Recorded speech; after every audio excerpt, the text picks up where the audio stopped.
Donna Jean Godchaux, the iconic vocalist whose soulful voice graced the stages and studios alongside some of the most legendary figures in rock and roll history, has left this world at the age of 78. Her passing marks the end of an era for fans of the Grateful Dead and beyond, as she succumbed to a prolonged battle with cancer while under the care of a live hospice in Nashville, Tennessee.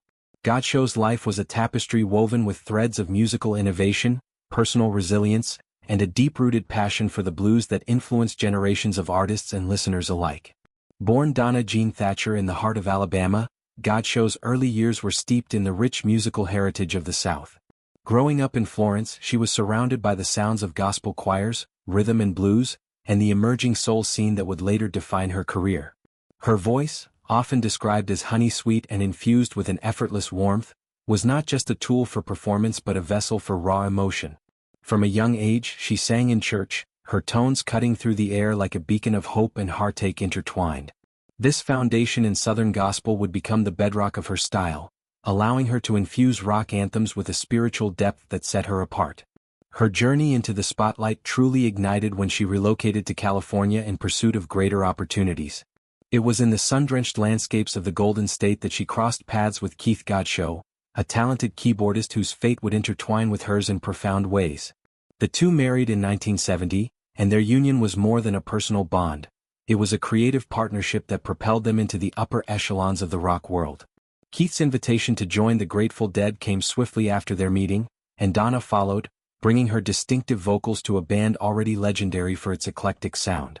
The Grateful Dead, formed in 1965 amid the burgeoning counterculture movement in Palo Alto, California, were pioneers in blending genres.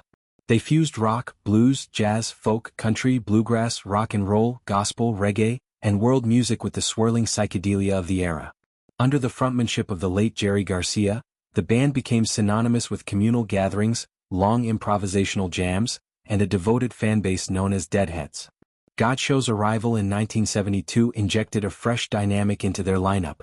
Her voice added layers of soulful texture to their already complex compositions, turning songs into living, breathing entities that evolved with each performance. During her tenure with the band from 1972 to 1979, one of their most prolific periods, Godchaux contributed to landmark albums that captured the essence of the Dead's exploratory spirit. Wake of the Flood, released in 1973, showcased her harmonies on tracks that delved into themes of renewal and cosmic wonder. The compilation What a Long Strange Trip It's Been, which chronicled their greatest hits, further immortalized her presence.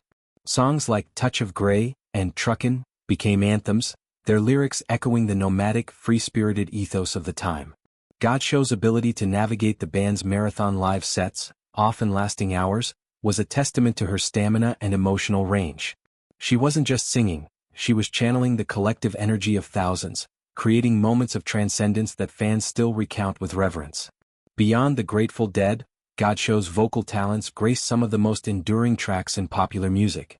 Her work on Elvis Presley's Suspicious Minds brought a haunting vulnerability to the King's signature hit, helping it climb to the top of the charts and cement its status as a timeless classic. Similarly, her contributions to Percy Sledge's When a Man Loves a Woman infused the soul ballad with a depth of longing that resonated deeply with audiences. These weren't mere background vocals, they were pivotal elements that elevated the songs to iconic heights. Her collaborations extended to luminaries like Boz Scaggs, Duane Allman, Cher and Neil Diamond, where her voice served as a bridge between genres, blending rock's grit with soul's smoothness. Godchaux's personal life was as eventful as her professional one. The birth of her son Zion Rock Godchaux in 1974 with Keith added a layer of familial joy amid the whirlwind of touring life. Zion would later carry on the musical legacy as a member of the band Boombox, a nod to the enduring influence of his parents.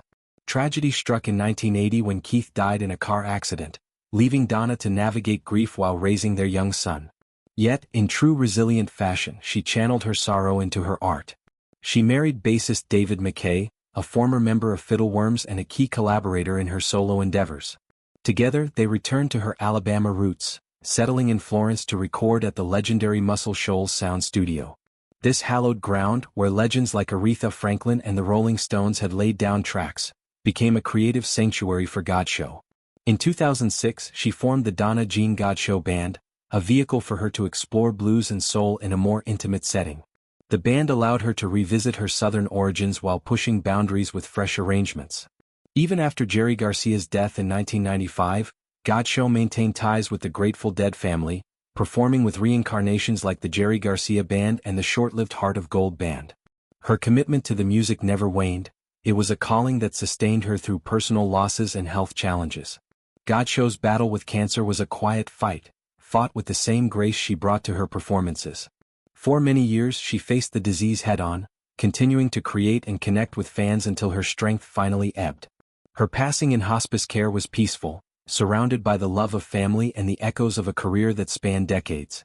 A statement released following her death captured the collective mourning. She was a sweet and warmly beautiful spirit, and all those who knew her are united in loss. The family requests privacy at this time of grieving. In the words of dead lyricist Robert Hunter, "May the four winds blow her safely home." Reflecting on her legacy, it's clear Godchaux was more than a singer. She was a storyteller whose voice wove narratives of joy, pain, and redemption.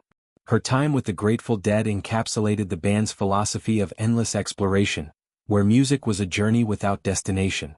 Tracks like Truckin', with its famous line, "What a long strange trip it's been," could easily describe her own life, a path marked by serendipitous collaborations, profound losses, and unwavering passion.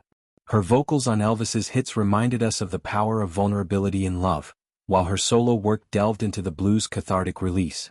Fans and fellow musicians have long praised her unassuming presence. She never sought the spotlight for its own sake, instead she illuminated others. In interviews she often spoke of music as a communal experience, a way to connect souls across divides. "Singing with the Dead was like breathing with 1,000 people at once," she once said. That sentiment underscores her appeal: authentic, grounded, and profoundly human.